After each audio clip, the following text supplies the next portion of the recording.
Doraemon, हम सब ने देखा है डोरेमोन, हमारा फेवरेट है डोरेमोन। डोरेमोन में मैं बार बार ये नोटिस करता था यार कि ये सुनियो के पापा जी भी ऐसे, मम्मी जी भी ऐसी, तो देखो ध्यान से सुनियो भी ऐसा। उसी तरह से हमारी जो छोटा भीम में टुनटुन मौसी हैं, इनके ही जैसी क्यूट क्यूट सी इनकी बच्ची भी दिखती है चुटकी। तो ये क्या हो रहा है, पेरेंट्स के जैसे बच्चे दिख रहे हैं, तुम भी यार अपने मम्मी पापा जैसे दिखते होगे, इसी को तो बोलते हैं हम लोग हेरिडिटी। और आज का चैप्टर है हेरिडिटी। बहुत चीजें समझनी है, बहुत सारे टर्म्स हैं भैया, फिनोटिपिक, जीनोटिपिक, जीन, अलील, ये सब क्या है। और ये न्यूक्लियस के अंदर डीएनए, डीएनए के अंदर न्यूक्लियस है, इधर क्या है, क्रोमेटिड क्या है, क्रोमोसोम क्या है, ट्रेट्स क्या है, सब समझेंगे और बिल्कुल भी रट्टा नहीं मारेंगे। बायोलॉजी में रट्टा नहीं मारेंगे, जैसे अब तक सारे चैप्टर हमने शून्य सीरीज के अंदर देखे वन शॉट में, वो भी हंसते खेलते हंसी मजाक के साथ पढ़ाई किए। आज भी हंसी मजाक के साथ पढ़ेंगे चैप्टर हेरिडिटी, बहुत ही कम टाइम में वन शॉट में खत्म करेंगे। और याद रखना, इसमें बहुत सारे क्वेश्चंस करेंगे, तुम्हारे दिमाग में सब फिट हो जाएगा। इसके बाद कुछ नहीं करना पड़ेगा, क्वेश्चंस भी करवा दूंगा, तो बस एंड तक इसको देखो, अपने हिसाब से स्पीड 1.5 या 2x पे एडजस्ट कर लो। आ जाओ शुरू करते हैं। और इस चैप्टर का पूरे नोट्स, पीपीटी, क्विज, जो भी तुम्हें चाहिए सब कुछ फ्री में, क्योंकि हमारी शून्य बैच बिल्कुल फ्री बैच है, तो बिल्कुल फ्री में पढ़ने के ऐप पर मिल जाएगा। अब ये समझने से पहले कि व्हाट इज हेरिडिटी, अब इसको मैं बाकियों की तरह ऐसे रटवाऊं, लिखवाऊं, दिखाऊं, मजा नहीं आएगा।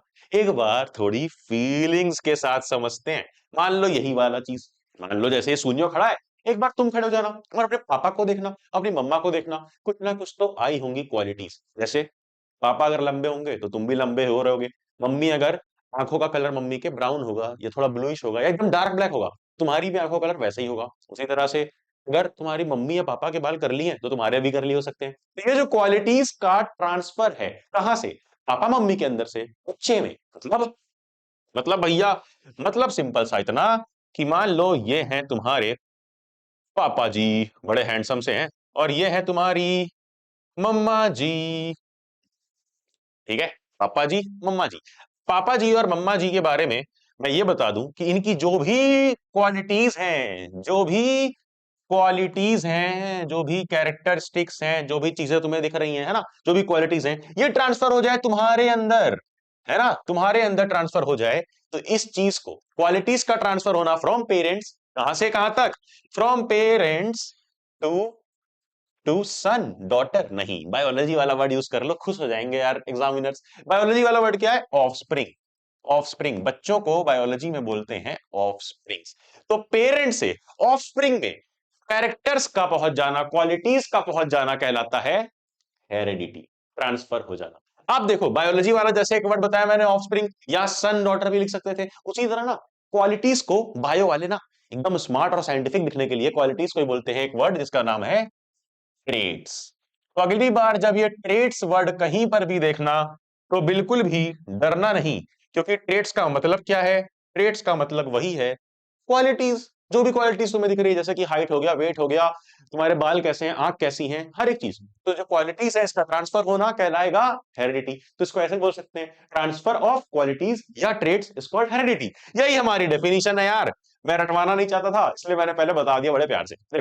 क्या है, ट्रांसमिशन या ट्रांसफर ऑफ कैरेक्टर या traits from one generation to the next generation, एक जनरेशन से अगली जनरेशन में, मतलब पेरेंट्स से ऑफस्प्रिंग में, बच्चों में, it called heredity. And difference in the character traits between parent and offspring is called variation. मतलब अरे यार, तुम अपने मम्मी पापा के बिल्कुल डुप्लीकेट थोड़ी हो।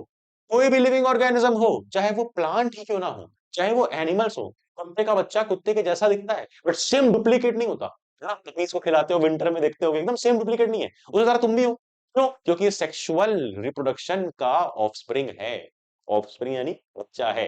सेक्सुअल रिप्रोडक्शन में चेंजेस आ जाते हैं, वेरिएशन आ जाते हैं, तो जो थोड़ा बहुत ट्रांसफर होने में मॉडिफिकेशन हो गया, वेरिफिकेशन हो गया, वेरिएशन हो गया, ये वेरिएशन क्या है, ये है एक्चुअल में, अगर मैं सिंपल वर्ड में बोलूं तो ये है चेंजेस, जो भी तुम चेंजेस नोटिस कर पाओ तुम्हारे और तुम्हारे पेरेंट्स के बीच में, सिंपल है भैया। अब हेरिडिटी यानी ट्रांसफर होना, वेरिएशन यानी चेंजेस होना, इन दोनों की स्टडी कौन सा ब्रांच करता है, बायोलॉजी का कौन सा ब्रांच, वन मार्कर मार सकता है, तो जेनेटिक्स। कौन सा ब्रांच, जेनेटिक्स। चलो आगे बढ़ते हैं अब। और वेरिएशन कई सारे हो सकते हैं यार, जैसे ये देखो, ये है वेरिएशन हाइट का, कि भाई साहब हाइट में कई सारे वेरिएशन हो सकते हैं। कोई तुम्हारे क्लास में एकदम टिंगू होगा, कोई थोड़ा लंबा, कोई एकदम लंबा, कोई नॉर्मल हाइट का होगा। उसी तरह से आंखों के कलर में देखो, यहां पर वेरिएशन दिखाया गया है, किसमें, आईज कलर, क्या कि भाई बहुत सारे कलर क्या क्या है, तो वेरिएशन बहुत सारे हैं, और क्या ये वेरिएशन बेनिफिशियल है, क्या ये वेरिएशन काम के भी हैं?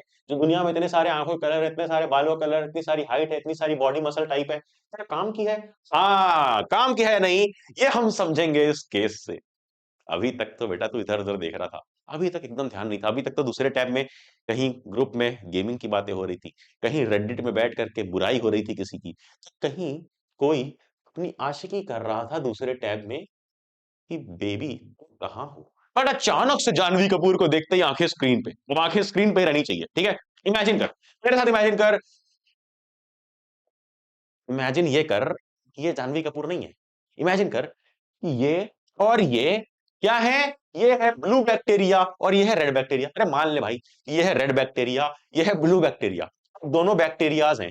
एक बैक्टीरिया के अंदर मान लेते हैं, इस वाले बैक्टीरिया के अंदर ये वेरिएशन है, इसके अंदर क्या वेरिएशन है कि ये हीट को अडेप्ट कर सकता है, क्या वेरिएशन है कि ये हीट हीट को झेल सकता है ना, हीट को झेल सकता है, यानी हीट के लिए इसके पास एडेप्शन आ चुका है, टेम्परेचर बढ़ेगा तो भी इसको कोई समस्या नहीं होगी, तो ये इसके अंदर है। बट ये वाला कह सकते हैं वेरिएशन इसके अंदर नहीं है। और मान लो अगर हीट बढ़ गई अचानक से, किसी सीजन में बहुत ज्यादा टेम्परेचर हो गया, तो क्या होगा भाई? बेचारी जानवी कपूर, अभी जो ये ब्लू बैक्टीरिया है, तो ये मर जाएगा, डेड हो जाएगा। क्या हुआ यहां पर? ब्लू बैक्टीरिया मर जाएंगे, रेड बैक्टीरिया बच जाएंगे, क्यों? क्योंकि इनके अंदर अडेप्शन था, इनके अंदर एक वेरिएशन था। क्या वेरिएशन ने हेल्प किया? हाँ देखो ना, दोनों सेम नहीं थे बिल्कुल, दोनों में अलग था, वैरायटी था, वेरिएशन था किस बात का? हीट को झेलने का। इसके पास हीट झेलने का बहुत ही कम शक्ति था, इसके पास हीट झेलने का ज्यादा शक्ति था, तो ज्यादा टेम्परेचर में भी ये बच गया। फायदा किसका हुआ? भैया इसका तो फायदा हुआ, लेकिन इस बेचारी का तो नुकसान हो गया। नहीं, बायोलॉजी में हम लोग ऐसे नहीं देखते, बायोलॉजी में हम लोग ये देखेंगे कि हुआ ये कि भाई जो ब्लू वाला बैक्टीरिया था, ब्लू बैक्टीरिया, ये तो मर गया, डाइज। बट बट जो रेड बैक्टीरिया है, रेड बैक्टीरिया है, ये क्या है? ये अलाइव है, बचा हुआ है। मतलब बैक्टीरिया मरा, चाहे ब्लू मरे चाहे रेड मरे, हमें इससे मतलब नहीं है, हमें इस बात से मतलब है कि कोई एक इंडिविजुअल भले मर गया, अरे यार ब्लू कलर वाला मर गया, बट वो स्पीसीज जिंदा है। नहीं समझे? नहीं समझे? एक मिनट होल्ड करना यार, एक मिनट होल्ड करना। देखो, ब्लू बैक्टीरिया हो रेड बैक्टीरिया हो, एक मरा एक जिंदा है, बट इवेंचुअली जिंदा क्या है? इवेंचुअली जिंदा क्या है? ये सब आया ना सही आंसर। इवेंचुअली जिंदा तो यही है ना, जिंदा तो आखिरकार बैक्टीरिया ही है। मतलब जो वेरिएशंस होती हैं ये हमेशा हेल्प करती हैं किसकी? इंडिविजुअल की नहीं, स्पीसीज की। अब एक अच्छा एग्जांपल दूं, कोविड-19 में कई सारे बेचारे इंडिविजुअल मर गए जिनकी इम्यूनिटी वीक थी, इंडिविजुअल्स मर गए, ह्यूमन में से कई सारे ह्यूमंस मर गए, बट कई लोग बचे रह गए जिनमें वेरिएशन था, जिनके अंदर इम्यूनिटी पावर था, जो झेल सकते थे उसको। तो वेरिएशन ने हेल्प किसकी करी? इंडिविजुअल की नहीं, जो बेचारे मर गए उनकी कहां हेल्प हो पाई, वो तो मर गए। वैसे यहाँ पे ब्लू बैक्टीरिया मर गया, बट एक स्पीसीज की तो हेल्प हुई, ह्यूमन बींग्स की हेल्प हुई। जैसे वहां पे रेड बैक्टीरिया जिंदा है, तो स्पीसीज कौन है? बैक्टीरिया, बैक्टीरिया जिंदा है। वैसे कोविड-19 में ह्यूमन जिंदा थे क्योंकि वेरिएशन था। तो वेरिएशन देखो भाई, समझ गए हम लोग, variation is beneficial to the species but not necessary for the individual. Individual भले ही मर जाए, उसको हो सकता है ना फायदा मिले वेरिएशन का, बट हमेशा फायदा किसको मिलता है? स्पीसीज को। कैसे भैया? मान लो इसके पास क्या है, उल्टा कर लेते हैं केस, कोई भी उल्टा केस कर लो कि मान लो इसी के पास वेरिएशन ना होता तो ये मर जाती, ये जिंदा रह जाती, बट जिंदा कौन रहता आखिरी में? Species, bacteria. सिंपल है यार, बहुत सिंपल है। तो ये मैंने ये इसलिए बताया क्योंकि ये लाइन बोर्ड एग्जाम में कई बार पूछी जाती है, तो अब ये लाइन अगर आएगी तो इसको एक्सप्लेन कैसे करना है? एक्सप्लेन करना है वही एग्जाम्पल देके बैक्टीरिया वाला, क्योंकि तुम्हारी एनसीईआरटी में एग्जाम्पल है, देखो, bacteria that can withstand heat will survive better in a heat wave. अगर हीट वेव चलेगी तो वो बच जाएंगे, ठीक है? इसी को मैंने एक रेड ब्लू बैक्टीरिया के एग्जांपल समझा दी। देखो, ये लिखा है depending upon the nature of variation different individual would have different kind of advantage. कई लोगों को एडवांटेज मिलेगी वेरिएशन के हिसाब से। आ जाओ आगे, आ जाओ आगे और देखते हैं हम लोग आगे एक प्यारा सा छोटू सा नन्ना मुन्ना क्वेश्चन। यह है क्या? है क्वेश्चन क्या कह रहा है, ध्यान से देखो। assertion reason, a human child bears all the basic features of human beings। ठीक है भाई, ह्यूमन का बच्चा ह्यूमन जैसे ही दिखता है, उसके भी चार हाथ हैं, मकड़ी जैसे छह हाथ नहीं है, है ना? ह्यूमन जैसा दिखता है, सही बात है। बिल्कुल भैया। फिर it looks exactly like it's parent showing very little variation, ये तो गलत बात है, वेरिएशन होता है भाई, एग्जैक्टली सेम नहीं दिखता पेरेंट जैसा। तो ए सही, आर गलत। क्या? A is true, R is false. आएंगे आगे, और आगे समझेंगे ट्रेड्स के बारे में। मैंने ट्रेड्स के बारे में ऑलरेडी बता दिया, वही लिखा हुआ है कि भाई ट्रेड्स आर स्पेसिफिक कैरेक्टर्स और features of an organism such as height, eye colour, seed shape etcetera. और ट्रेड्स कैसे पास ऑन होते हैं आगे, ट्रेड्स कैसे पास ऑन होते हैं आगे? जीन्स की मदद से। जीन्स क्या है भैया, वो पहनने वाली जीन्स नहीं, जीन्स भी समझेंगे यार, जीन्स भी समझेंगे। आओ चलो जीन्स ही समझते हैं, आओ चलो जीन्स समझते हैं। चलो आओ, सबसे पहले बनाएंगे हम लोग एक प्यारा सा सर्कल, सर्कल, ठीक है। अब समझो ध्यान से, ये जो बड़ा वाला सर्कल है, ये क्या है? ये है एक सेल। वहीं जो छोटा वाला सर्कल है, ये क्या है? ये है न्यूक्लियस। बात समझ में आई क्या? सेल के अंदर न्यूक्लियस है भैया, ये तो हमने नाइन्थ में पढ़ा था, पढ़ा था ना, तो बस नाइन्थ की यादें ताजा कर लो। सेल के अंदर है न्यूक्लियस।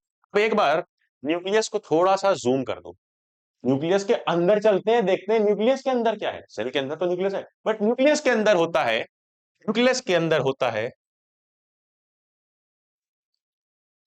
क्रोमोसोम। क्या होता है बेटा? क्रोमोसोम। न्यूक्लियस के अंदर है क्रोमोसोम। अच्छा भैया, कई लोग एनसीईआरटी में और कई सारी किताबों में क्रोमैटिन लिखा होता है, तो यही क्रोमोसोम ना, अगर इस तरह से ऐसे थ्रेड जैसे ऐसे ऐसे ऐसे ऐसे उल्टे पुल्टे शेप में रहे, यानी ऐसे शेप में ना रहे, ऐसे पड़ा हुआ है, बस ऐसे सो रहा है, पड़ा है, तो जब थ्रेड जैसा धागे जैसा दिखता है, तो इसी क्रोमोसोम को बेटा कहते हैं क्रोमैटिन। ठीक है, बस इसका एक नाम है, जब ये ऐसे फैला हुआ रहता है तो इसको क्रोमैटिन बोलते हैं। अब क्रोमोसोम के अंदर ध्यान देना, ध्यान देना, ध्यान देना, ध्यान देना, क्रोमोसोम के अंदर हम लोग अगर एक इतना सेगमेंट जूम कर दें, इतना सेगमेंट निकाल दें, छोटा सा ये सेगमेंट निकाल दें, तो क्रोमोसोम के अंदर या क्रोमोसोम के ऊपर पाया जाता है क्या? Yes. क्रोमोसोम के ऊपर जो पाया जाएगा ये पोर्शन, इस पोर्शन को बोलेंगे डीएनए। अब अगर मैं बोलूं कि भैया जैसे अब तक हम चलते आए, सेल के अंदर न्यूक्लियस, न्यूक्लियस के अंदर क्रोमोसोम, क्रोमोसोम का एक छोटा सा हिस्सा हो गया डीएनए।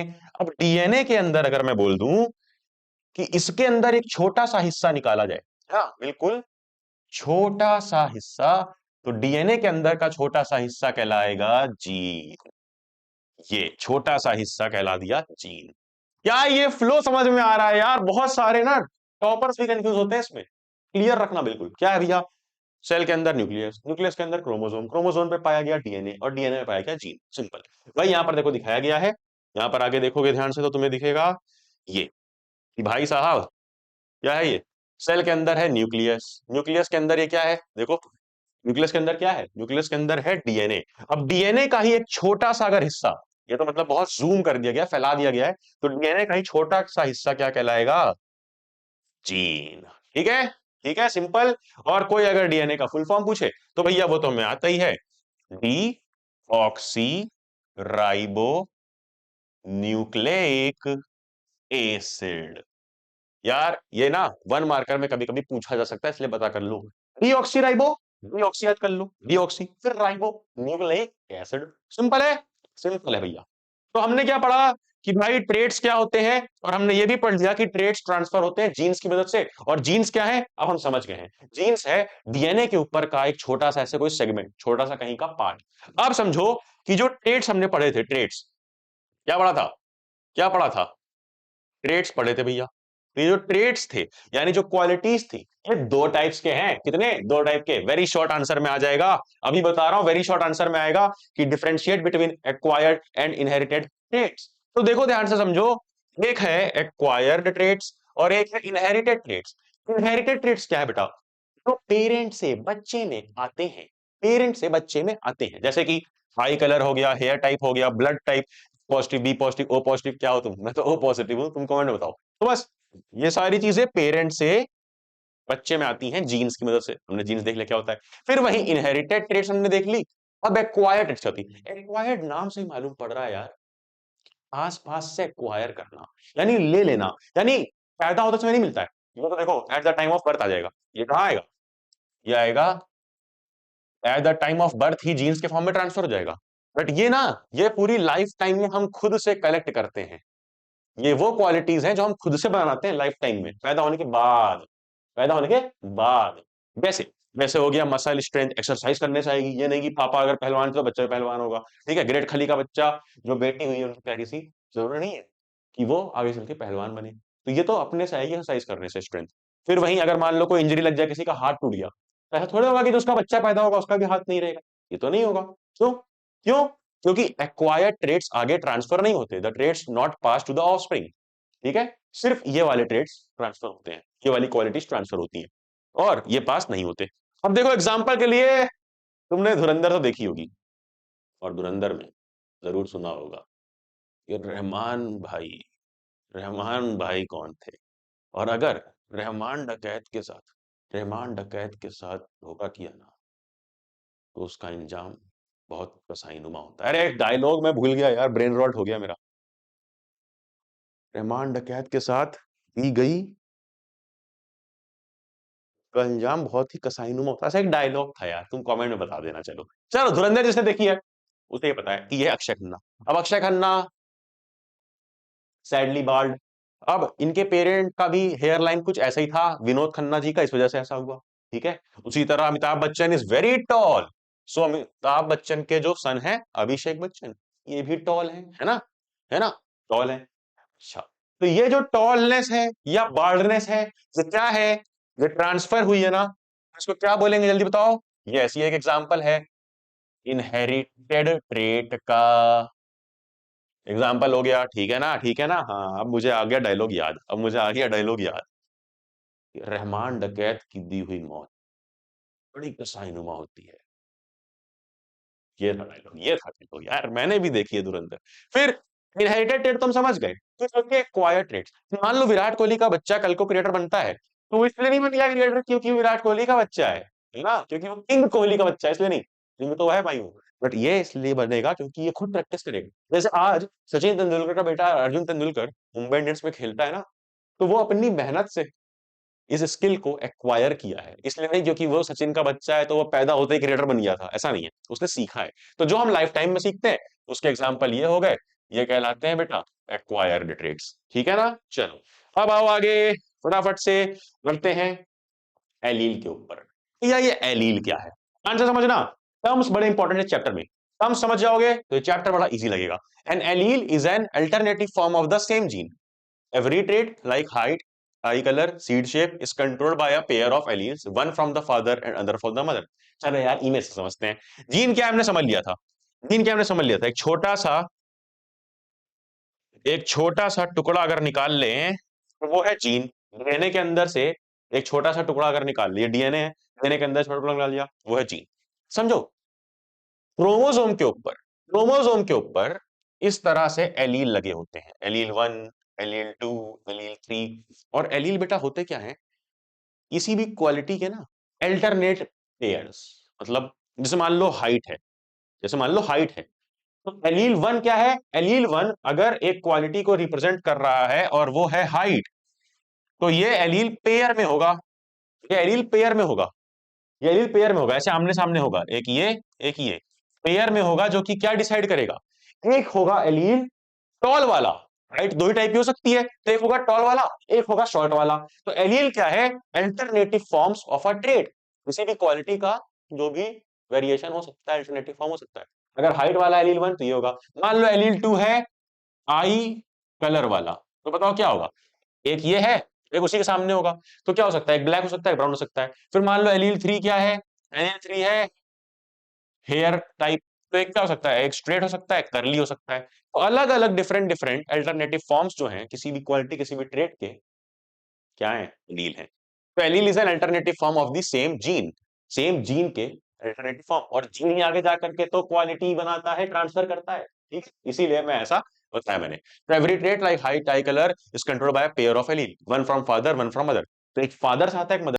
चलो अब बढ़ेंगे आगे, और इसमें देख लेते हैं ध्यान से, देखो इस तरह से होता है, देखो इस तरह से एलील देखो, एकदम सामने सामने, एकदम सामने सामने। एक कैपिटल ए है जो दिखा रहा है कि लंबा हाइट वाला, एक है, एक स्मॉल ए है जो दिखा रहा है छोटी हाइट वाला है, तो आमने सामने रहते हैं बिल्कुल।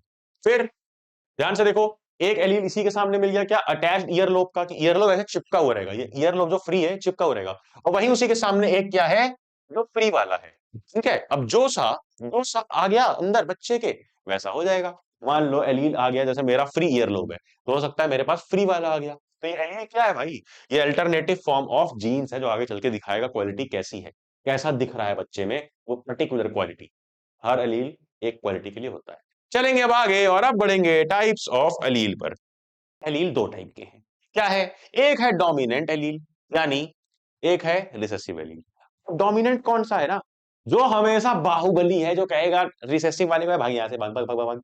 डोमिनेंट कौन है? जो शो हो जाए। देखो, हमने देखा कि भाई अलग अलग क्वालिटीज होती हैं एलील्स। एलील्स मतलब क्या? अलग अलग क्वालिटी, है ना, जीन्स के अल्टरनेटिव फॉर्म्स। मान लो हेयर टाइप का है, या मान लो टॉलनेस का है, मम्मी के पास रखा हुआ है, यस, डॉर्फ यानी छोट, हाइट छोटे होने वाला एलील। और पापा के पास रखा है हाइट बड़ा लंबा होने वाला एलील। तो बच्चे के अंदर अगर हाइट बड़ी दिख गई, तो किसका एलील डोमिनेंट है? जिसका दिख जाए, तो जिसका एलील दिख जाए बच्चे के अंदर वो डोमिनेंट, यानी फादर डोमिनेंट हुआ। वहीं अगर हेयर कलर में मदर वाला आ गया, तो मदर वाला डोमिनेंट हुआ। तो डोमिनेंट एलील कौन सा है? जो खुद को एक्सप्रेस करता है, जो खुद को एक्सप्रेस करता है, ठीक है।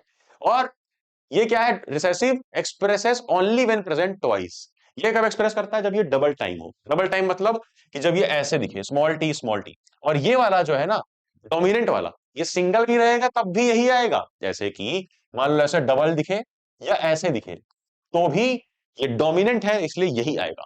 मतलब क्या भैया? देखो, समझो बात को। अगर सेम सेम होता है तो इसको बोलते हैं होमोजाइगस, कि सेम टाइप का है। इस तरह से डिफरेंट अगर होता है तो इसको बोलते हैं हेटेरोजाइगस। कई लोग के मन में सवाल रहता है कि भैया कैपिटल टीबी है स्मॉल टीबी है, तो आपने डिसाइड कैसे किया कौन सा जीता? ये डिसाइड पहले ही हो चुका है, क्योंकि टॉल वाला डोमिनेंट माना जाता है, इसलिए वही वाला बच्चे में दिखेगा। बच्चे में टीबी आया, स्मॉल टीबी आया, मदर फादर दोनों से अलग अलग आया, बट दिखा कौन सा बच्चे के अंदर? टॉल वाला। क्यों? क्योंकि वो डोमिनेंट है। सिंगल बार हो तो भी डोमिनेंट वाला दिख जाएगा बच्चे के अंदर, लेकिन ये बेचारा तभी दिखेगा ना जब डबल हो। क्योंकि देखो यहाँ पे सिंगल बार है तो यहाँ पे एक बार टी, बट दिखा नहीं ना, नहीं दिखा बच्चे में, नहीं दिखा इसलिए। अब देखो, ये एक एग्जांपल है कि अगर जीन आइसक्रीम है, तो अनियल क्या है? वेनिला, चॉकलेट, स्ट्रॉबेरी, यानी जितने भी अलग अलग टाइप्स हैं, तो जीन मतलब क्वालिटी, अलग अलग टाइप उसके अनिल होते हैं। चलो, ये तो समझ गए हो। आ जाओ आगे, आ जाओ, आ जाओ, आ जाओ, आ जाओ, आ जाओ। अब समझते हैं एक और चीज, somatic cell versus germ cell. यार हमारी बॉडी में कितनी सारी सेल्स, बहुत सारी सेल्स है भैया। तो अब सोमैटिक सेल्स क्या है और जर्म सेल्स क्या है, दोनों में डिफरेंस क्या है?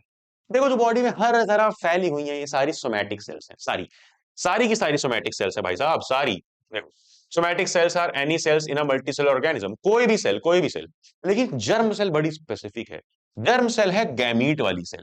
जर्म सेल क्या है? गैमीट वाली सेल, रिप्रोडक्शन वाली सेल। वो सेल जिनके अंदर ये काबिलियत है कि वो एक नया बेबी बना सकते हैं इस दुनिया में, वो है जर्म सेल।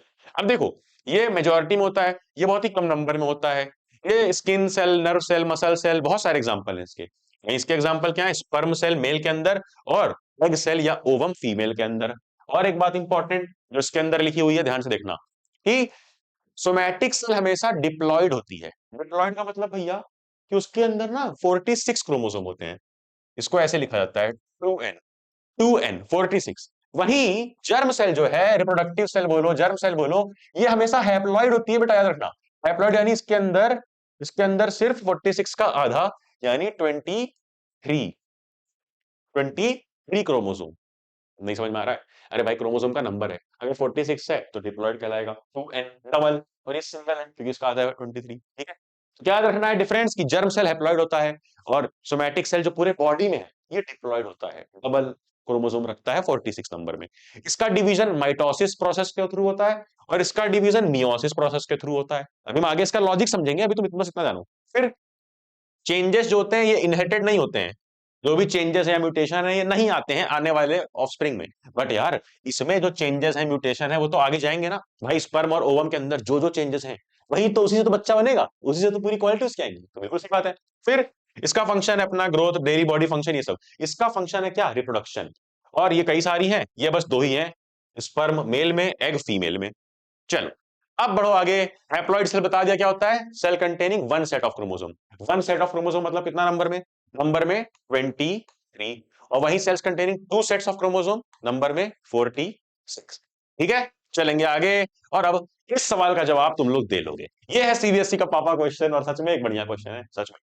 तो ध्यान से, what are chromosome, what are chromosome, उसका आंसर मुझे चाहिए, क्रोमोसोम क्या है। फिर explain in brief how stability of DNA content of a species is ensured in sexually reproducing organism, और explain the mechanism of inheritance usually by sexually reproducing organism to ensure the stability of DNA of species।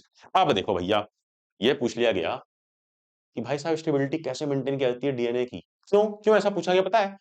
ये question उन बुद्धों के लिए है जिन्हें मैंने ये logic नहीं समझ में आया, क्योंकि मैंने बता दिया, अब इजी रहेगा। देखो क्या है, बोल ये रहा है, बोल ये रहा है कि मेल है, हाँ जी भैया मेल है, तो इधर तरफ हमारी फीमेल है प्यारी सी, ठीक है भैया, एक तरफ मेल है एक तरफ फीमेल है।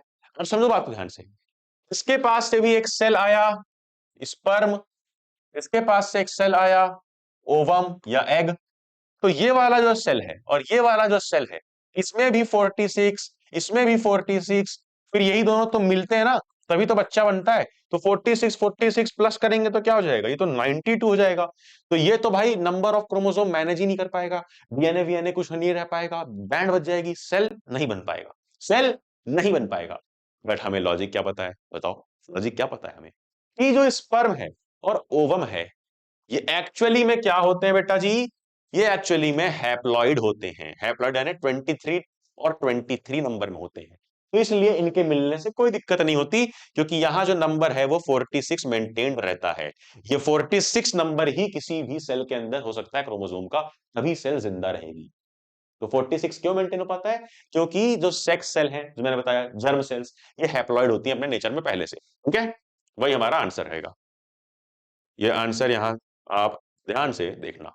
क्रोमोसोम क्या है, chromosome are independent pieces of DNA that carry genes controlling the traits of an organism. ये क्या इंडिपेंडेंट पीसेस हैं, ठीक है, डीएनए के, क्रोमोसोम पे ही डीएनए होता है, मतलब बस पीस यानी कि उस शेप में जब आ जाता है तो क्रोमोसोम कहलाता है, बड़ा रहता है तो क्रोमैटिन फाइबर कहलाता है। फिर each chromosome contains genetic information entered from the parents in human beings, for example chromosome exists in pair with one set coming from mother and other from father। एक मदर से आता है एक father से आता है, वही हमने भी देखा। अब समझो बात को यहां से, ये जो जर्म सेल्स के ही थ्रू रिप्रोडक्शन होता है, और each cell of the body has 2 copies of each chromosome. ठीक है, बॉडी की हर एक सेल में, बॉडी की हर एक सेल में क्या होते हैं, बॉडी की हर एक सेल में 2 कॉपीज होते हैं एक एक क्रोमोसोम के, one from the male one from the female parent. भैया सही बात है, ये तो सही बात है भैया, बिल्कुल सही बात है। During the formation of germ cells only one chromosome from each goes into the gamete. जब जर्म सेल बनती हैं, जब स्पर्म और ओवम बनते हैं, तो क्या होता है, ये सिर्फ एक पेयर ही आता है, सिर्फ एक pair. When male and female gametes fuse, the zygote formed again gets 2 set of chromosome, one from each parent। मतलब ये हैप्लॉइड रहते हैं, ठीक है, जब जर्म सेल बनते हैं, जब स्पर्म बनते हैं, तो ये हैप्लॉइड ही रह जाते हैं बेचारे, मतलब आधे आधे 23 और जब वापस आए तो मिलके 46 देखो वापस बना दिया। तो इसलिए नॉर्मल नंबर ऑफ क्रोमोसोम और स्टेबिलिटी ऑफ डीएनए इसमें मेंटेन रहती है जनरेशन टू जनरेशन। मतलब भैया लॉजिक ये है, लॉजिक ये है कि मेल था फीमेल था, अब दोनों बहुत सारी सेल से बने थे, सोमैटिक सेल और जर्म सेल, बट रिप्रोडक्शन में कौन सी सेल काम आई, germ cell.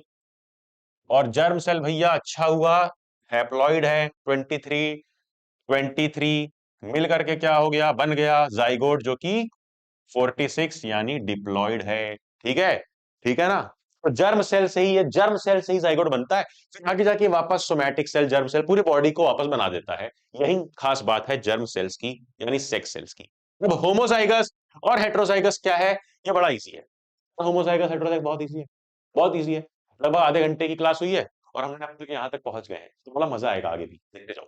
Homozygous, a cell is said to be homozygous for particular gene when identical alleles of the gene are present on both homologous chromosome। मतलब कि अगर same same हो, देखो इधर भी कैपिटल बी इधर भी कैपिटल बी, भैया एलील्स तो आपने बताया था कि अलग अलग होते हैं, अलग अलग मतलब एक ही क्वालिटी के अलग अलग होते हैं ना। जैसे मान लो हाइट है, जैसे मान लो हाइट है, तो एक तरफ टॉल वाला होना चाहिए, एक तरफ डॉर्फ वाला।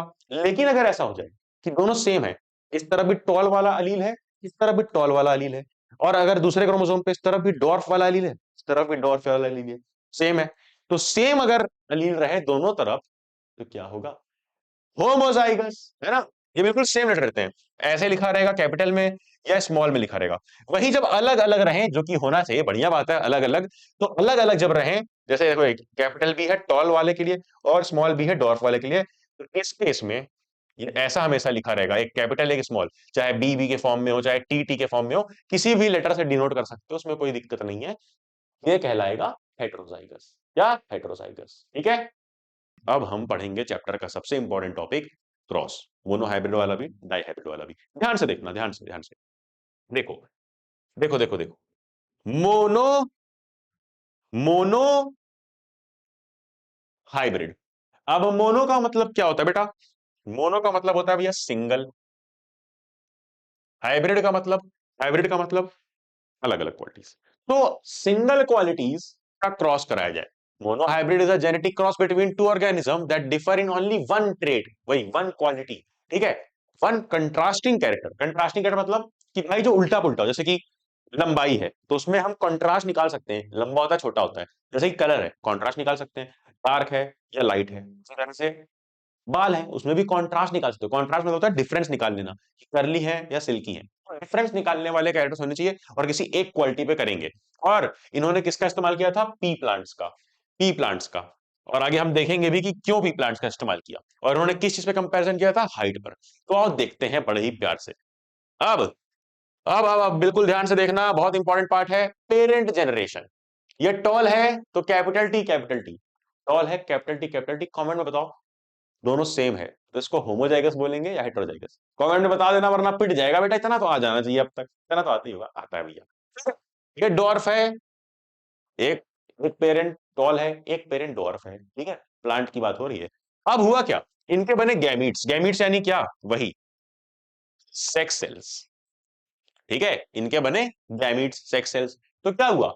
टी टी, ये हो गया एक। और इधर साइड पे क्या हुआ? Small T small T. क्योंकि जो लिखा रहा है इसी को तोड़ दो। कैपिटल था, तोड़ दिया टी टी। स्मॉल टी था, तोड़ दिया टी टी। क्लियर है क्या बात? हाँ। क्या F1 जनरेशन मतलब कि पहली जनरेशन, फैमिली की पहली जनरेशन। ये कैसे आई? इनके बीच में क्रॉस करवा करके। और इस क्रॉस को समझने के लिए जो स्क्वायर बना है, इसको बोलते हैं पनेट स्क्वायर। पुनीत भाई भी देख रहे हैं कि मेरे नाम का स्क्वायर आ गया, लेकिन पनेट बोलते हैं, डबल एन होता है, पनेट स्क्वायर। तो पनेट स्क्वायर को हम लोग खुद से बना करके देखेंगे। खुद से बना के देखेंगे तो ज्यादा मजा आएगा। क्या क्या हमने देखा? क्या क्या हमने देखा? कि भैया पेरेंट्स थे, पहले तो आप पेरेंट्स बना दो। ठीक है, ये रही एक लाइन बना देते हैं, एक लाइन बना देते हैं यहां पर। ठीक है, अब देखो, पहले तो पेरेंट्स बना देता हूं मैं। पेरेंट्स क्या क्या थे? Capital T small T. बन गया? बन गया भैया। फिर उसके बाद क्या? गैमीट्स बना दो। पेरेंट्स के गैमीट्स बना दो, है ना? इसके वाले क्या होंगे गैमीट्स? ई और टी। इसके वाले क्या होंगे गैमीट्स? ई और टी। ठीक है, जो भी लिखा है उसको तोड़ दिया, बस उसके गैमीट्स बन गए। फिर इसके बाद क्या बोला गया कि F1 जनरेशन क्या आएगी? अब F1 जनरेशन के लिए ना हम लोग कराते हैं क्रॉस। एक इसमें से कोई मेल है, एक फीमेल है। मान लेते हैं ये वाला मेल है, मान लेते हैं ये वाला मेल है, ये हो गया मेल का साइन। ठीक है, ये हो गया नाम मेल का साइन। कलर चेंज कर देते हैं तो और मजा आएगा। ये हो गया मेल का साइन। अब मेल के साइन बना दिया तो मेल के साइन के ही तरफ लिख दो इसके दोनों, लिख दो इसके दोनों, राइट, लिख दो इसके दोनों गैमीट्स टी टी। वहीं एक तरफ ऊपर की तरफ बना देंगे फीमेल का। ये वाला व्हाइट कलर से बनाते हैं, तो फीमेल का साइन हो गया। अब फीमेल के ही साइन के तरफ, फीमेल के ही साइन की तरफ इसके दोनों गैमीट्स लिख दो। क्या? Small T. और बस बना लो एक बॉक्स यार। बॉक्स बना लो, बॉक्स बना लो, बॉक्स बना लेंगे। ये बन गया एक बॉक्स। अब बस सिंपल इसमें स्क्वायर में ऐसे काट दो। अब क्या करो? अब करो भैया बचपन में पढ़ी गई चीज, क्रॉस मल्टीप्लीकेशन। क्या? ये वाला टी इससे जाकर के किस लेगा? अरे किस नहीं लेगा, मतलब आपस में क्या हो रहा है? क्रॉस हो रहा है ना, आपस में हो रहा है क्रॉस। तो क्या हुआ? ये वाला टी इसके पास गया, पहले क्या बना? T T. फिर ये वाला टी इसके पास गया, क्या बना? T T. हो गया। अब ये वाले टी को ले जाओ, इसके पास गया तो क्या बना? T T. बस सिंपल लिखते जाना है, और लिखते समय याद रखना है कि कैपिटल लेटर को हमेशा पहले लिखेंगे। फिर ये वाला इसके पास गया तो क्या बना? T T. एक चीज तुमने नोटिस करी कि सारे के सारे तो सेम ही निकल गए भैया जी। सारे तो सेम निकल गए भैया जी। क्या हुआ? सारे तो सेम ही निकल गए। T T T T T T T T. सारे हेट्रोजाइगस हैं, और मैंने बताया था कि कैपिटल टी स्मॉल टी दोनों होगा, फिर भी जो प्लांट है वो टॉल होगा, फिर भी जो प्लांट है वो टॉल होगा। वाई? वाई? क्योंकि टी कैपिटल वाला डोमिनेंट ट्रेट है, डोमिनेंट है। तो क्या हुआ बेटा F1 जनरेशन में अगर पूछा जाए तो भैया सिंपल सा आंसर, ऑल वर टॉल, यानी सारे प्लांट टॉल थे, सारे के सारे प्लांट्स टॉल थे। अब जो मेंडल जी थे ना, इनको मजा नहीं आ रहा था, इन्होंने बोला यार कुछ तो गड़बड़ है दया, कुछ तो गड़बड़ है, इसके अंदर कुछ और छुपा है। तो इन्हें क्या करना था, इन्होंने बोला कि जो ये बच्चे आए हैं, जो ये बच्चे आए हैं, बच्चे कौन से आए थे? बच्चे आए थे सारे टॉल टॉल वाले। तो जो ये बच्चे आए थे, बच्चे मतलब जो ये F1 जनरेशन थी, F1 जनरेशन कैसी थी? टी टी टी टी, यही थी ना F1 जनरेशन, टॉल टॉल। उन्होंने बोला इस टीटी को ही हम आपस में क्रॉस करा देंगे, यानी जो बच्चे पैदा हुए हैं ना, इन्हीं को बोल दो आपस में, आपस में शुरू हो जाओ, चलो चलो चलो चलो चलो चलो। अब बोला है मेंडल साहब है तो करना पड़ेगा। अब इनका क्रॉस कराओ बेटा, चलो आओ। अब इनका क्रॉस भी कैसे होगा भैया? कोई भी क्रॉस ना हमें रटने की जरूरत नहीं है। होता क्या है, इस समय अब ये बन गए पेरेंट्स, जो पहले बच्चे हुए F1 जनरेशन वाले, ये बन गए पेरेंट्स, क्योंकि अब इन्हों करना है क्रॉस, तो जब इन्हें क्रॉस करना है तो इनके भी बनेंगे बेटा गैमीट्स। ये देखो, इनके भी बना दो गैमिट्स। गैमिट्स कैसे बनते हैं, क्या बताया था मैंने?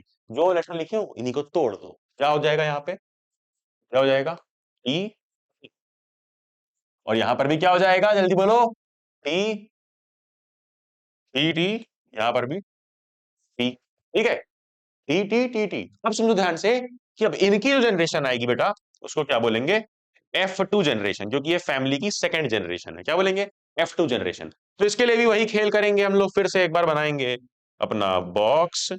चलो, बना दिया ये बॉक्स, इसको बांट दिया ऐसे, ऐसे। और मैंने बताया था एक तरफ मेल लिखो, एक तरफ फीमेल लिखो। थोड़ा सा छोटा कर दें इसको। हाँ, चलो, एक तरफ मेल लिखो, मान लो ये मेल लिखो, एक तरफ मेल क्या है? T T T T. और एक तरफ फीमेल। एक सेकंड, ये हो गया मेल का साइन, ये हो गया फीमेल का साइन। मेल वाला ऐसे होता है, ऐसे ये ट्विंग ऐसे निकला होता है मेल वाला साइन। तो एक तरफ मेल के हो गए गैमेट्स टी टी, एक तरफ फीमेल के। फीमेल के गैमेट्स क्या थे बेटा, जल्दी लिखो। यस भैया, इसके भी तो वही थे, कैपिटल टी और स्मॉल टी। अब कराएंगे क्रॉस फटाफट से और देखेंगे क्या आता है रिजल्ट। क्रॉस कराओ, capital T capital T, capital T capital T, यानी एक को पकड़ो और दोनों से कराओ। एक पकड़ा टी, कैपिटल टी, इसको पकड़ा इधर गए, कैपिटल टी स्मॉल टी। फिर ये वाला स्मॉल टी पकड़ा, स्मॉल टी कैपिटल टी। तो क्या भैया इसको ऐसे लिखेंगे? नहीं, मैंने बताया है हमेशा कैपिटल लेटर को पहले लिखेंगे। कैसे लिखा जाएगा? T T. फिर ये स्मॉल टी, इस वाले के पास स्मॉल टी के पास, तो क्या हुआ?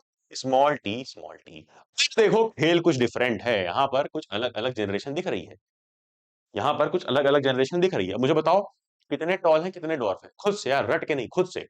अरे भैया, ये कैपिटल टी दोनों ही है, तो भाई दोनों ही डोमिनेंट है, टॉल ही होगा। भैया इसमें कैपिटल टी स्मॉल टी दोनों है, बट आपने बताया था कैपिटल वाला डोमिनेंट होता है इसलिए टॉल है, ये वाला भी सिमिलरली टॉल है। बट इस वाले में देखो स्मॉल टी, और जब स्मॉल ही रहेगा, रिसेसिव वाला ट्रेट, यानी बौना वाला ट्रेट, डॉर्फ वाला ट्रेट, तो ये पेड़ कैसा होगा? ये पेड़ डॉर्फ होगा। तो मतलब इससे हमें क्या मालूम पड़ा कि जो रेशियो निकल करके आया बच्चों का, वो रेशियो कैसा था? 1:2:1। ठीक है, और एक और रेशियो होता है बेटा, ये क्या है? ये रेशियो है जीनोटाइप का रेशियो। इसीलिए अब दो रेशियो मैं तुम्हें बताऊंगा। जीनोटाइप मतलब कि जो हमें देख के मालूम पड़ रहा है कि ये अलग है 1, कैपिटल टी, ये दोनों सेम है इसलिए 2। ये वाला फिर से अलग है, स्मॉल टी इसलिए 1। तो 1:2:1। ये किस चीज का रेशियो है?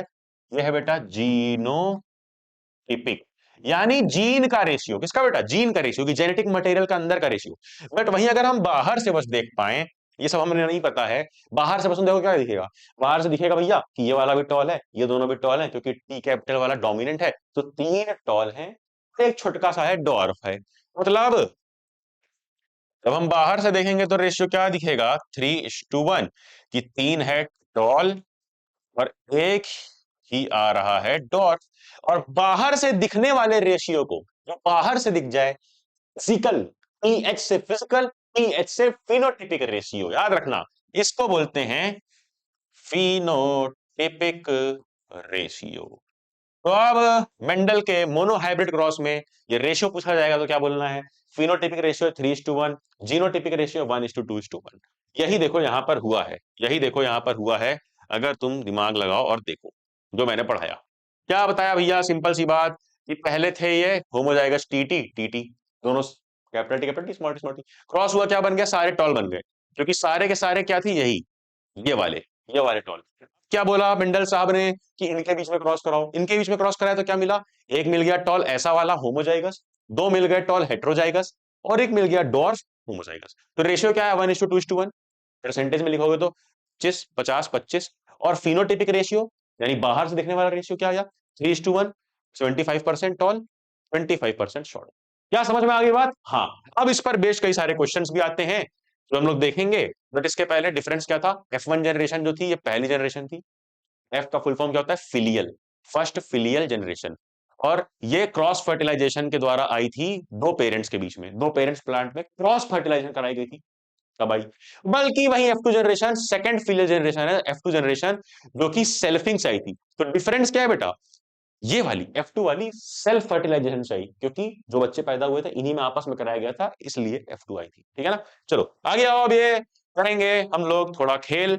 उससे पहले ये रहा कंक्लूजन कि क्या क्या देखा मेंडल साहब ने, वही सब यहाँ पे लिखा हुआ है। मेंडल साहब ने देखा कि भाई जब क्रॉस करवाया गया तो सारे के सारे प्लांट्स टॉल आ गए, सारे प्लांट्स टॉल आ गए, ठीक है, सारे प्लांट्स टॉल आ गए। बट F2 जनरेशन में देखा कि नहीं भैया, 3:1 के रेशियो में, मतलब अभी भी वो बोने वाली क्वालिटी वो कहीं छुपी हुई थी, इसीलिए तो टर्म आया कि शॉर्ट इज रिसेसिव, कि बौना होना रिसेसिव है, वो अंदर छुपा है बट दिखा नहीं दी। फिर उसी तरह से जीनोटाइपिक रेशियो 1:2:1 आ गया। ठीक है, ये हमने देखा। Conclusion, traits are controlled by gene pair, genes की वजह से ही ट्रेट्स कंट्रोल होते हैं, क्वालिटीज। और dominant alleles mask recessive trait.